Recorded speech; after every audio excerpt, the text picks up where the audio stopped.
I was sitting in my attorney's office with a property deed in my hands. It was for my place on the lake up in Muskoka, a clean, beautiful stretch of Canadian wilderness. I had paid good money for it, and it was worth about $1,200,000 now. I had planned to give it to my daughter as a wedding gift. Something solid, something that would last. But that paper felt heavier than paper should feel. My phone buzzed. Unknown number. I almost let it go. Then I glanced down and saw a text message that made my stomach tighten. Mr. Reynolds, do not sign anything today. Look at your daughter's emails from last Thursday. Someone who knows what they did. I stared at the screen. My first thought was that it had to be junk. A scam. Some kind of sick prank. My second thought hit harder. How did they know where I was sitting? How did they know about the signing? Across the desk, my attorney, Susan Bennett, looked up from her computer. Everything okay, Michael? She asked. Give me a second, I said. I tried to sound calm, but I did not feel calm. I turned a little away from her and called the number back. It rang 4 times. Then someone answered. Michael. The voice sounded familiar. Rough around the edges. Older. Worn out. Like life had scraped it down. I could not place it at first. Then the man spoke again, slow and careful. I know you have not heard from me in 17 years. It is Harold. Harold Porter. My stomach dropped. Harold Porter. My old business partner. The man I had shoved out of our construction company back in 2008. The man whose life went sideways after that. His marriage fell apart not long after. And his son had paid for it too.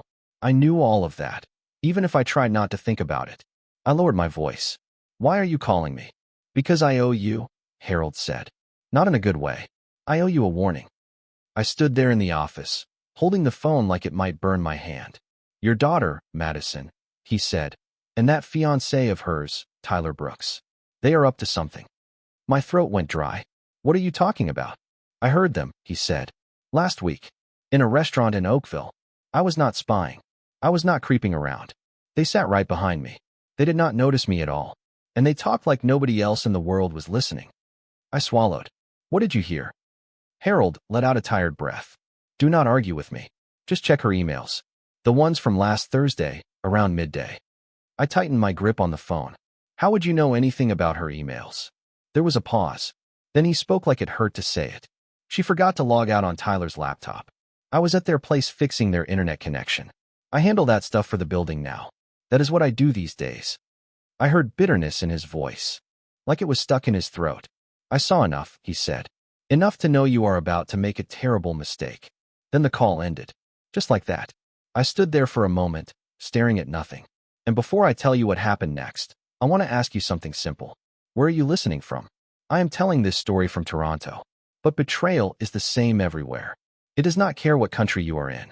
When I turned back, Susan was watching me closely. Michael, she said, are you sure you want to move forward today? You look like you might pass out. Give me 10 minutes, I told her. I need to make a call. I walked out into the hallway and dialed my daughter. She picked up fast. Hey, Dad, Madison said, bright and upbeat. Are you at Susan's office? Is everything ready? Just finishing up, I said. Listen, sweetheart. I have been thinking. Maybe we should wait on the transfer until after the wedding.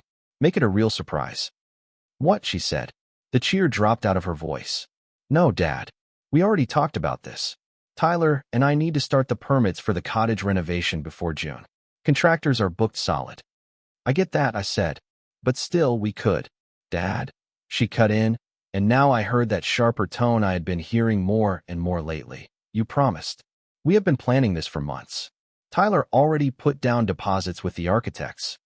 Deposits for what? I asked. I thought you were going to take it slow. Build over a few years. There was a pause. Not a normal pause. A long pause. Then she said, we are. I meant preliminary deposits. Her voice tried to sound casual, but it did not land right. Look, she added, I am at work. Can we talk about this tonight at dinner? Sure, I said. Tonight. When she hung up, I did not go back inside right away. I went down to the underground garage and sat in my truck. The air felt cold and stale down there, like it never fully reached daylight. I opened my laptop. Years ago, Madison had locked herself out of her email, and I had helped her recover it. I still had the old password saved. She had never changed it. Why would she? We trusted each other. Even as I typed it in, I felt dirty, like I was crossing a line I should not cross. But Harold's words kept banging around in my head. You are about to make a terrible mistake. I entered the password. It worked. I scrolled through her sent messages from last Thursday. Most of it looked normal. Work messages. Client notes. Madison ran a boutique marketing firm downtown, and she stayed busy. Then I saw one email that made my heart stutter. It was sent to Tyler at 11:47 in the morning. The subject line said, "Dad's signing everything tomorrow." My hands started shaking. I opened it, and I read it. Tyler had just gotten off the phone with Dad's lawyer. Everything is set for tomorrow at 2 o'clock in the afternoon. The second he signs, the property transfers to my name outright. I told him we are keeping it in the family, but once we flip it to that developer you found, we are looking at $2,800,000 minimum. Dad paid $1,400,000 for it back in 1995. He has no idea what lakefront land in Muskoka goes for now. Also, the nursing home in Aurora has an opening next month. Dad is 68 and starting to forget things. Or at least that is what we will tell the doctors. Once we get power of attorney for his cognitive decline, we can sell the Toronto house too. That is another $1,900,000. Combined with the Muskoka property, we are talking $4,700,000. I know it sounds harsh, but he was emotionally absent my entire childhood. Work, work, work. I barely saw him. He was not there for my recital. He was not there for my graduation. He was not there through my university years. Why should he get to enjoy retirement in that big empty house when he was never really there for me? He owes me this. We will put him somewhere nice. Not a dump. Just somewhere manageable. He will have his books and his television. He will not know the difference in a few years anyway. I need you not to feel guilty about this. He had his life. This is ours now. Love you. I cannot wait to marry you and start our real life. I read that email 3 times. Every time, it hit like a punch. My daughter. The little girl I pushed on swings. The kid I taught how to ride a bike along the boardwalk. The young woman I put through university with no debt. And there it was in black and white. She was planning to have me labeled incompetent. She wanted control over my life, my money, my home. She wanted to put me away in a nursing facility while she cashed out everything I had built. I sat in that dark garage for a long time. I do not even know exactly how long. I just sat there breathing, trying to make it make sense.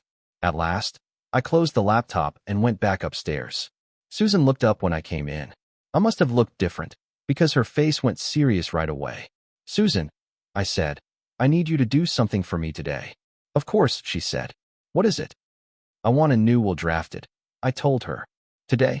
And I also want paperwork prepared that blocks any attempt to claim power of attorney over me later." She blinked, surprised.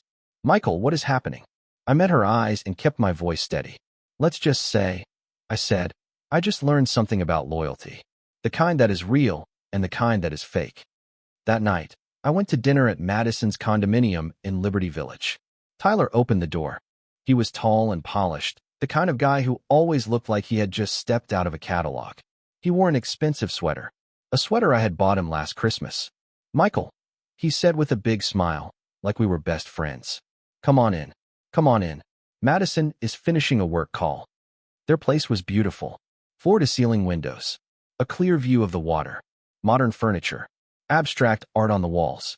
And the whole time I stood there, smiling and stepping inside like everything was normal, I could feel that email sitting in my chest like a stone. I had helped with their down payment 2 years earlier. I remember saying, plain as day, "I just want to get you started." A minute later, my daughter, Madison, came out of the bedroom with a smile like everything was fine. "Dad, sorry," she said. "Client emergency." We sat down with takeout from some Trinity place. The food smelled good. The condo looked perfect. The view was perfect. And for a little while, the conversation stayed easy. The wedding was 3 weeks away. 200 guests. A venue in Niagara-on-the-Lake. Band, photographer, florist, all locked in. I had written checks for most of it. Then Tyler leaned back in his chair and reached for more pad thai like he owned the place. "So," he said, casual as can be, "did you and Susan get everything signed today?" I set my fork down slow. "Actually, no," I said. "I decided to hold off." Madison's smile stopped working. "What?" "I have been thinking," I said, choosing my words. "Maybe that property should stay in my name. I will still let you use it. You can build your cottage. But the title stays with me." Her jaw tightened so hard I could see it. "But you said," she told me, You said it was ours. I said I was planning to gift it, I answered. Plans can change. No. She pushed her chair back and stood up. No, you promised. That was my inheritance. That was my wedding gift. You cannot just. Cannot just what? I kept my voice steady. Change my mind about my own property? Tyler lifted a hand and touched her arm like he was trying to calm a dog that might bite. Let's all take a breath, he said. We can talk this out. Stay out of it, Madison snapped at him. Then she turned right back to me. Is this because I have not been visiting enough? Because I have been busy, Dad. Work, wedding planning. I am sorry if I have not been the perfect daughter, but you cannot punish me financially for. Punish you, I repeated. Something cold settled in my chest. Not anger exactly. More like the moment you realize you are dealing with a stranger. Madison, I said, do you know what I was doing on your 8th birthday? She blinked, confused. What are you talking about? I was supposed to be at your party, I said. The one at that pottery place you loved. Her eyes narrowed like she was trying to remember. But I took a call from a supplier in Sudbury. I kept going. Who threatened to walk away from our biggest contract. I stayed on the phone for 4 hours. I saved 40 jobs. My voice stayed calm, but my throat felt tight. I missed your party, I said. I missed your cake. I missed everything. She shook her head. I do not see what that has to do with. Do you know where I was when you graduated high school? I asked. She went quiet. I was in Vancouver closing a deal, I said. The kind of deal that later paid for your university education. No loans. No debt. You walked across that stage without a financial weight on your back because I was 3,000 kilometers away working. Madison stared at me, and then her voice went sharp. So you want credit for that? You want me to thank you for picking work over being present? No, I said, softer now. I want you to understand something. Being absent is not the same as abandoning you. Sacrifice does not always look like hugs and speeches. Sometimes it looks like missing what matters because you are trying to keep the whole thing from falling apart. This is ridiculous, she said. She grabbed her phone. You know what? Keep your property. Keep everything. I do not need your guilt money. Tyler stood up too, looking nervous. Madison, please, he said. Let's not do this. No, she snapped. I am done. Then she looked at me, and her eyes went hard. You were never there when I needed you emotionally, she said. And now you will not even give me what you promised financially. What kind of father are you? I could have ended it right there. I could have pulled out my phone. I could have shown her the email. I could have watched her face fall apart. But I did not. I just said, the kind who reads his email. Her whole body went still. What? She whispered. Last Thursday, I said. 11:47 in the morning. Want to tell me about that message you sent Tyler? The silence in that condo was thick. No music. No city noise. Just the three of us and the truth hanging in the air. Tyler sat down like his legs gave out. Madison's mouth opened, then closed. Dad? She started. That was not. You do not. Then explain it, I said. Explain the plan to have me declared incompetent. Explain the nursing home in Aurora. Explain the developer you were going to sell my lake property to before you even owned it. Madison's shock turned into anger fast. You went through my emails, she snapped. That is a violation of privacy. And planning to lock your healthy father away for money is not a violation of something bigger? I asked. Tyler finally spoke, and his voice sounded empty. Mr. Reynolds, he said, we were not actually going to do it. It was just talk. Venting. Madison was upset. I turned to him. Upset about what? I asked. About me still being alive? About me having the nerve to enjoy my own retirement instead of dying on schedule so you two could cash out? It was not like that, Madison said. But her voice cracked in the middle, and tears came right after. You do not know what it was like, she said. Growing up in that big house with Mom while you were always gone. Always working. Always saying you would be there next time. She wiped at her face, angry and embarrassed. And then next time never came, she said. So yeah, maybe this was payback. Maybe this was justice. She was crying hard now. The kind of crying that is half pain, half rage. You got your career, she said. You got your success. You got your big life. What did I get? She pointed at me like she could stick me with the words. A father who showed up for report cards but missed the school play. A father who paid for things but never gave time. That one hit me. Because she was not entirely wrong. Something inside me cracked, quiet and deep. You are right, I said. I failed you in a lot of ways. I worked too much. I missed too much. I convinced myself that providing was the same thing as loving. And I was wrong. That surprised her enough that she stopped breathing for a second. But Madison, I said, that pain does not give you the right to steal from me. It does not justify fraud. And it sure as hell does not justify trying to take away my freedom. Tyler swallowed. What are you going to do? He asked. I stood up and grabbed my coat. I am going to your wedding, I said. I am going to walk my daughter down the aisle, because no matter what you did, I am still her father. Madison looked like she wanted to believe that meant things would go back to normal. Then I finished. But after that, I said, you are both out of my will. Her face went pale. The Muskoka property goes to a conservation trust, I told them. The Toronto house gets sold. The money goes into a scholarship fund for kids whose parents work too much. I stared at my daughter as I said the last part. Maybe those kids will grow up understanding something, I said. That sacrifice is not the same thing as not caring. Dad, please, Madison said, reaching for me. I took a step back. I loved you enough to break myself building a future for you, I said. You loved me so little you were willing to bury me alive just to spend it. Then I walked out. Behind me, I heard Madison sobbing. The next 3 weeks were quiet. No calls. No texts. Nothing. I kept wondering if they would cancel the wedding, but the invitations were already out. Most deposits do not come back. And pride has its own momentum. People will march straight into a bad decision just to avoid admitting they were wrong. The next morning I called Harold. You were right, I told him. And I am sorry. I am sorry too, he said, and this time he sounded like he meant it. I swallowed. Why did you warn me? I asked, after what I did to you. He was quiet for a long moment. Then he said, because you taught me something 17 years ago. I leaned against my kitchen counter, listening. When you pushed me out of the company, Harold said. When you made sure I could not get work anywhere in Ontario. You taught me what betrayal feels like. What it does to a person. So this was revenge, I said. No, he answered, steady and flat. This was mercy. I would not wish that feeling on anybody. Not even on him. 3 days before the wedding, I met Harold for coffee. He looked older than the man I remembered. Thinner. More gray.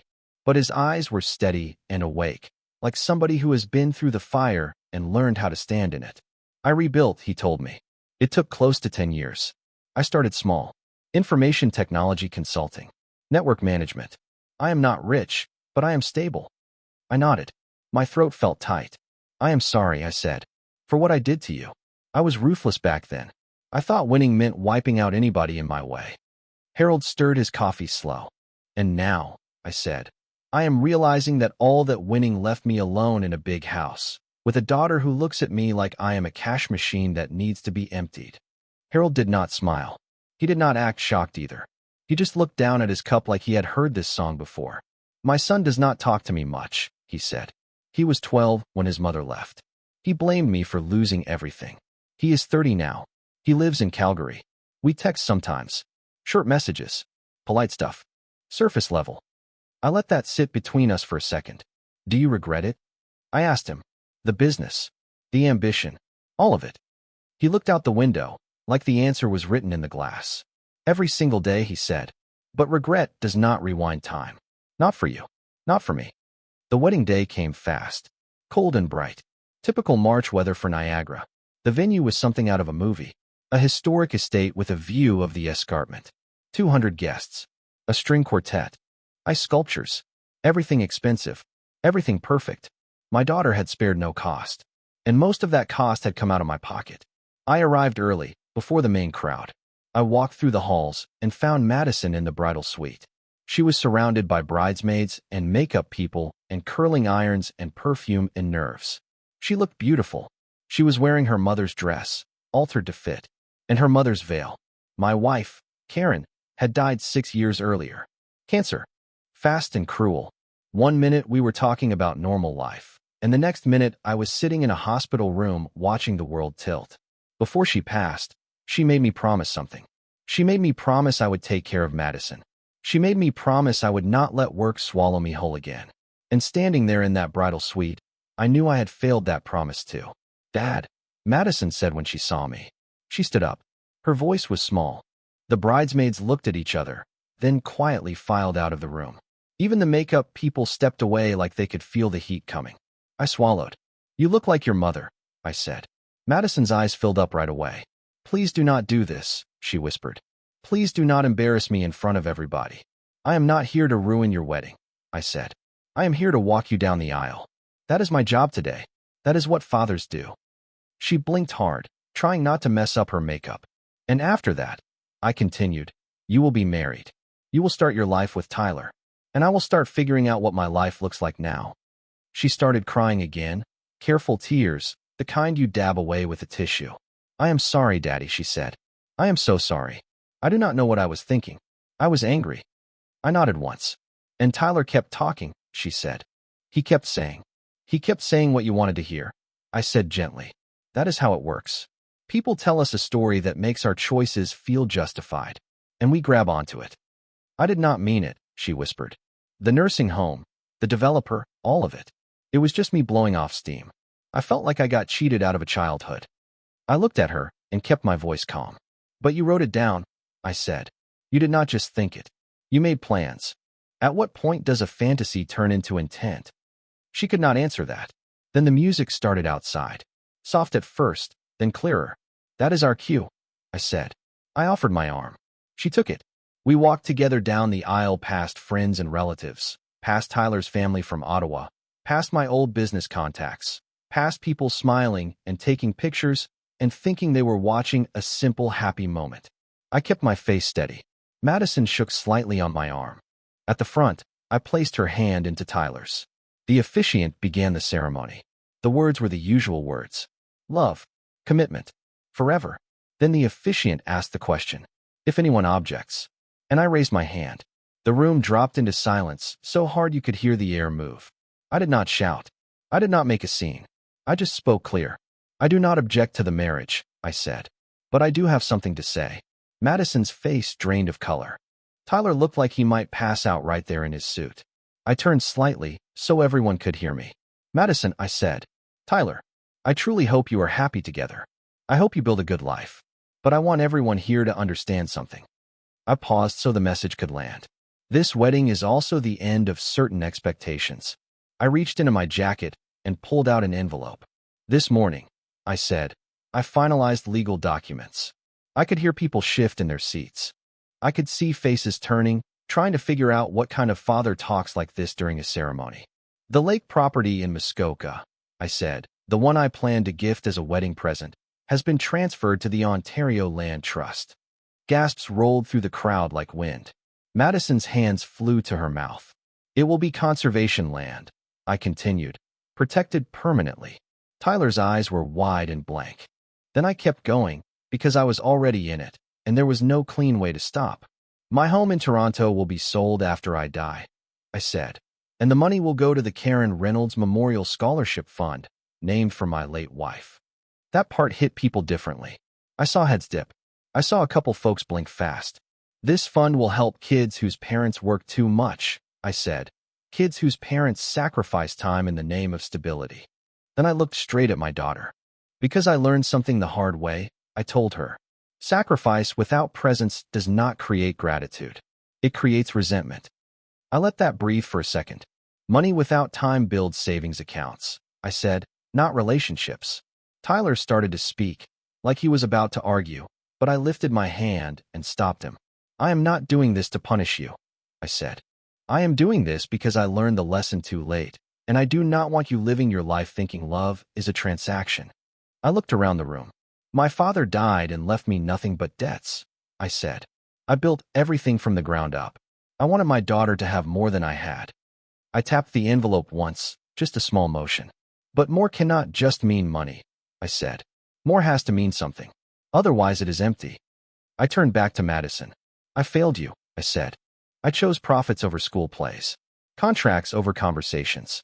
Success over being present. My voice shook a little, but I kept it under control. That part is on me, I said. Then I tightened up again. But your response, I told her, planning to strip me of my rights, trying to label me incompetent, preparing to lock me away while I am still healthy, that part is on you. The room was dead quiet. So quiet it felt like even the quartet forgot how to breathe. So here is what I propose, I said. You two get married. You start your life. And you work for what you want. I nodded once. Earn what you need, I said. Build what you dream. Like I did. Like most people have to. I stepped back a little. And if you want a relationship with me, I said. A real one. Not based on inheritance. Not based on expectations. Then I am here. I held her eyes. I am 68 years old, I said. I have good years left. I would like to spend some of them actually being your father, not just your bank account. Madison was sobbing openly now. Tyler wrapped an arm around her like he was trying to hold the whole moment together. But that is your choice, I said. The money is gone. The expectations are gone. I let the final line come out slow. All that is left is the question, I said. Do you want a father, or did you only ever want an inheritance? I took another step back and nodded toward the officiant. Go on, I said. Finish the ceremony. I will stay for the reception. After that, the next move is yours. The officiant looked shaken, but he pushed through. Somehow he found his place again. Madison and Tyler said their vows. They both cried through them. They kissed. People clapped, but it was not joyful clapping. It was confused. It was polite, like everybody was trying to act normal while the floor still felt unsteady. At the reception, I sat at a corner table. Harold showed up. I had invited him at the last second. He sat down near me, and we watched Madison and Tyler's first dance from a distance. Harold leaned toward me and spoke low. That was brutal, he said. Yeah, I answered. And it needed to happen. He nodded once. What happens now, he asked. I stared out at the dance floor. I do not know, I admitted. Maybe she hates me forever. Maybe she understands one day. Maybe it lands somewhere in the middle. Harold watched my daughter and said something I did not expect. For what it is worth, he said. You gave me something today, too. I looked at him. What is that? He took a slow breath. Permission, he said, to stop hating you. Turns out Harold and I were cut from the same cloth. Two men who worked too hard and loved the people closest to us in the worst way possible. We sat there at the reception with our drinks, watching the room move around us like a slow tide. I lifted my glass and said, Here's to learning too late. Harold clinked his glass against mine. No, he said. Here's to learning at all. Near the end of the night, Madison came over to our table. Her makeup was wrecked. Her eyes were red and swollen. Tyler hovered a step behind her like he was scared to breathe wrong.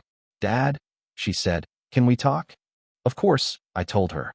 She sat down, took a slow breath, and looked at her hands for a second like she needed them to hold her together. I do not expect you to forgive me, she said. I nodded. That is fair. And I do not expect you to forget it either, she added. But I want to try. I want to try to make this right. I studied her face. She looked exhausted, and for the first time in weeks, she looked her age again. What would trying look like? I asked. She swallowed. Maybe coffee once a month, she said. Just talking. About real stuff. Not business. Not money. Not what I need. Just talking. I let out a breath I did not realize I was holding. I would like that, I said. It will not fix everything, she said quickly, like she was afraid I would mistake it for a miracle. No, I agreed. It will not. But it could be a start. Tyler cleared his throat. Sir, he said, and his voice was shaky but steady enough to be honest. I owe you an apology. I fed her worst instincts because I saw dollar signs. That is inexcusable. I looked at him. You are young, I said. You have time to learn better. Just make sure you actually do. Tyler nodded. We are going to build our own life. Earn our own way. Madison's company is doing well. I am up for a promotion. We will be fine. I believe you will, I said. And I meant it. Madison stood to leave, then hesitated and turned back. Dad, she said softly, Mom would be proud of what you did today. Standing up for yourself. Setting boundaries. She always said you were too soft when it came to me. My chest tightened. Your mother was a wise woman, I said. I miss her. Madison's voice broke. Me too. Then they walked away together.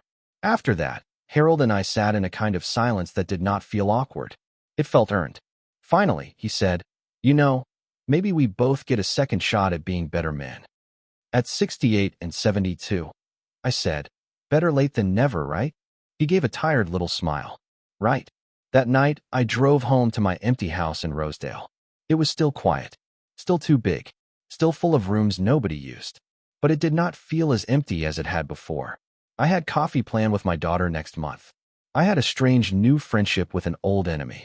And for the first time in a long time, I had years ahead that were not already spoken for by work and pressure and pride. The next morning, I called the administrator for the scholarship fund. I want to add something to the criteria, I told her. Okay, she said. What would you like to add? Not just kids whose parents work too much, I said. Also kids who are learning that love is not transactional. That family is built on time, not money. There was a pause. That is quite specific, she said carefully. Yeah, I said. But maybe it needs to be.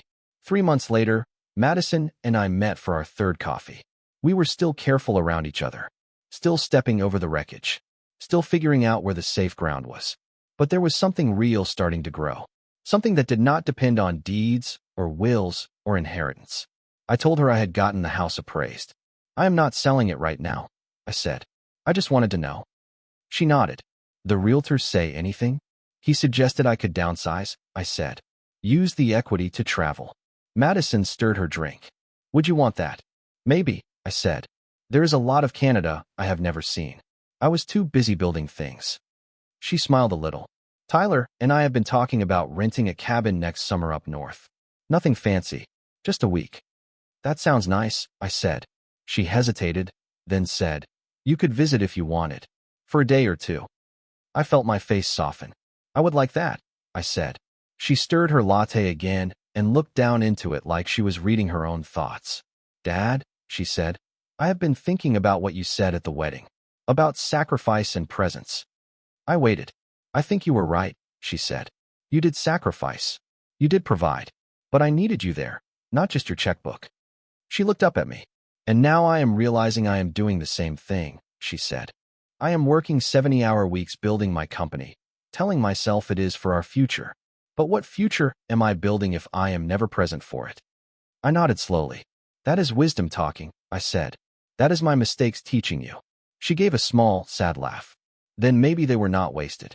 And before I close this story, I want you to think about something. Tell me in the comments. What are you sacrificing for success? And is anybody actually benefiting from that sacrifice? Because here is what I learned at 68 years old, what I wish I had understood at 30 or 40 or 50.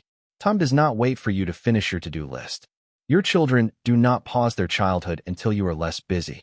Your relationships do not go into suspended animation while you climb the corporate ladder. I built an empire of property and investments. I gave my daughter everything money could buy, but I did not give her me. And when she tried to take what I built, I was outraged. But if I am being honest, was I really surprised? We teach people how to value us. If we only show up with our wallets, we cannot be shocked when that is all they see. The real tragedy is not that Madison planned to betray me. The real tragedy is that I helped create a relationship where betrayal felt justified in her mind. A relationship where money became the language of love because I never learned to speak in time and presence. So learn from my mistakes. If you are working late again, missing another dinner, postponing another conversation, ask yourself, what am I really building? And who will actually benefit when it is done? Because inheritances do not heal regret. Trust funds do not cure loneliness. And no amount of money will ever buy back the time you did not spend being fully, presently, honestly there. My daughter and I are rebuilding. It is slow. It is awkward. But it is real. And it is real in a way our relationship never was before, because now it is based on showing up, not paying up. That is worth more than any lake property in Muskoka, more than any house in Toronto, more than any inheritance I could have left behind. The best gift you can give someone is not what you leave them when you die. It is who you are while you are alive. Do not learn that at 68 like I did. Learn it today, right now, before it is too late. Because second chances are rare. And sometimes they only come after everything else is already gone. Thank you for listening all the way to the end. If this story hit home for you, please tap the like button and leave a comment telling me where you are listening from. These stories are meant to teach, to warn, and to make you stop and think about what really matters before you lose the chance to choose differently.